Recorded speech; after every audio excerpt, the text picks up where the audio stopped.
Dito na kami sa airport, check-in, tapos drop off yung luggage namin. We go through the security check already. Fuck! Huh? Ganit, tulog. Ready to go to Cebu.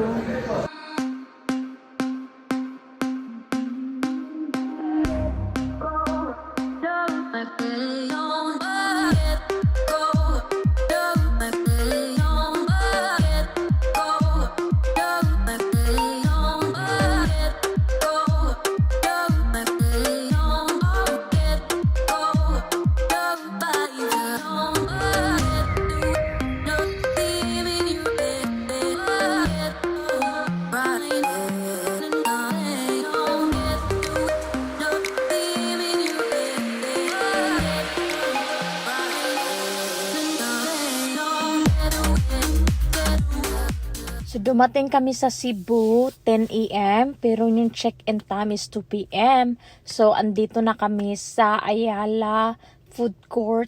Malapit lang siya sa hotel na pag-iistihan namin. And ito yung food nila. Ang daming Filipino food na pagpipilian mo. Mostly Filipino food and Chinese food. May siomai and lechon manok, pero ito yung napili namin. May chorizo, sinigang na hipon, ampalaya, sinabawan na baka, isda at saka sisig. At pagkatapos namin kumain, dumiretso kami sa hotel. And ito na yung entrance nila. Kailangan mong iscan yung temperature mo. Tapos thankfully, they let us check in early. Dapat sana ay 2 PM, pero they allow us to check in at 12 PM. Tapos ito na yung mini room tour. We'll do a separate video na dedicated talaga sa hotel room tour para makita ninyo. And yeah, ito lang yung pasilip para hindi na masyadong mahaba yung video. And ito yung view nyo na makikita sa labas.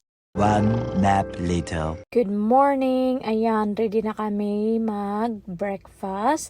Pababa na kami. At yung hotel malapit lang talaga sa Ayala Center Mall. Kaya naisipan namin na mag-Starbucks na lang muna kasi hindi pa open yung mall. At first time nilang mag-Starbucks, so ang saya.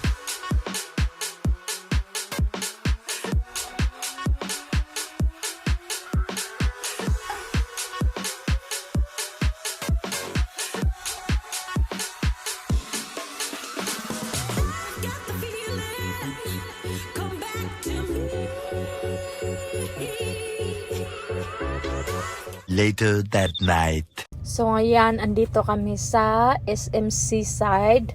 And ito naman yung food court nila. So late na, papasara na sila. And naghahanap kami ng makakain kasi nga we are hungry. Katatapos maglakwatsa, nagmoling kami.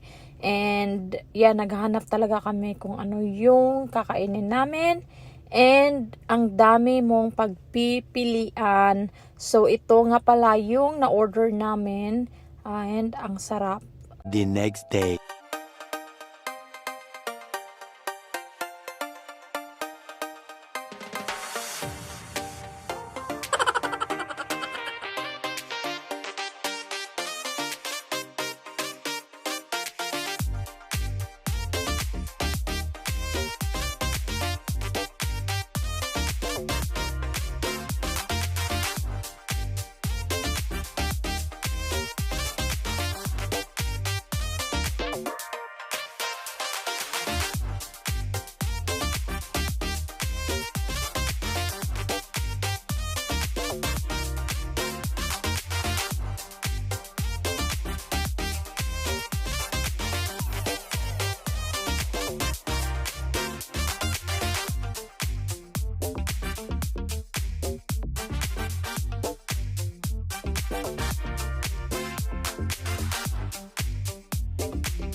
nagutom kami, lumabas kami sa Magellan Cross at saka yung church. At ito yung makikita mo. Pero sadly, wala kaming nakita pwede kainan. So, bumalik kami sa SM, Cebu Seaside, sa mall. So, yun. Ito yung napili namin. Eat all you can siya and masarap yung food.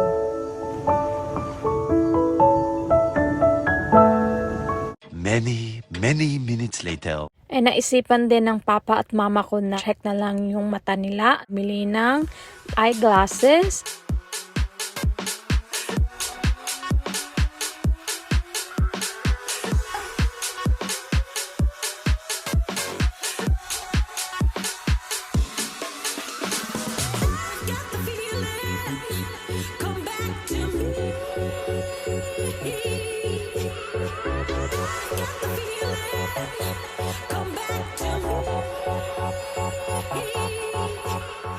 Sobrang daming food na pagpipilian mo. May Korean, may Japanese, may Chinese, may Filipino. Basta lahat na andito.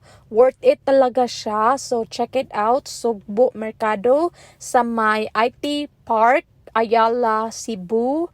And the downside dito ay first come first serve yung upuan, so it takes a long time to grab a table. Kailangan mo lang talagang maging patient para makahanap ng mesa. Pagkatapos namin kumain, nagpunta kami sa Ayala Mall.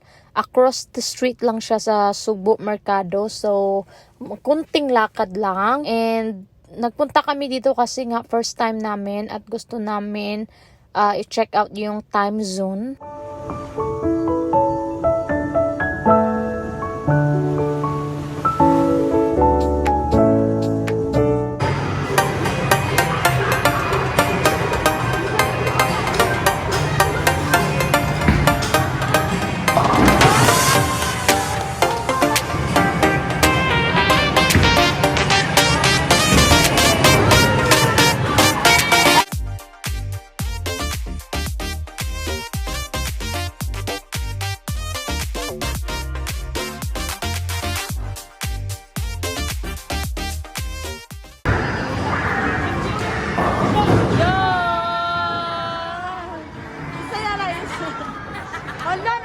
Soon after.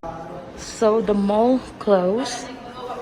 We were still having fun playing the arcade game, and the escalator stopped working.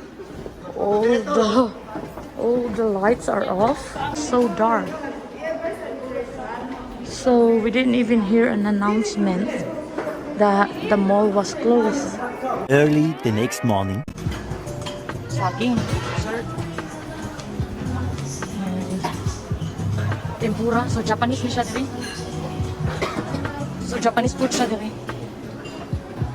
Nasa sila churros.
mama ng buhaya.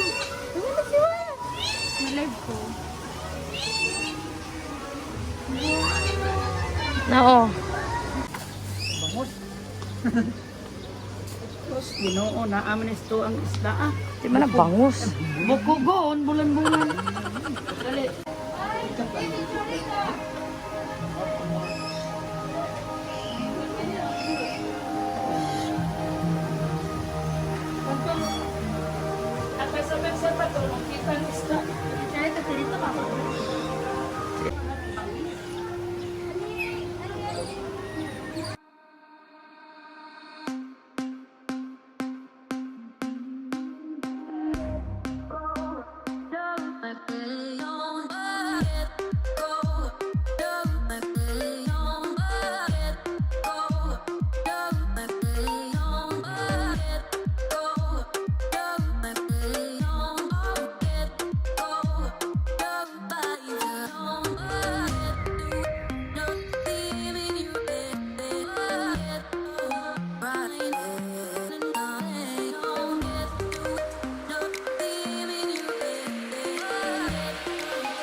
Later that night. So this is the view from the seaside city, and we are waiting for the sun to set, and it's a really beautiful view.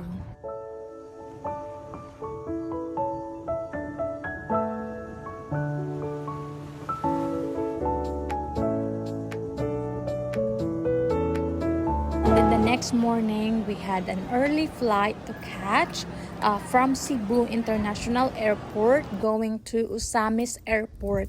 And nakikita nyo dito, sobrang haba yung linya. And kami mga 2 hours and na bago yung flight namin. So we are not worried at all kasi nga we have a lot of time to spare. And I highly suggest na kapag may flight kayo sa Cebu International Airport, make sure na maaga kayo.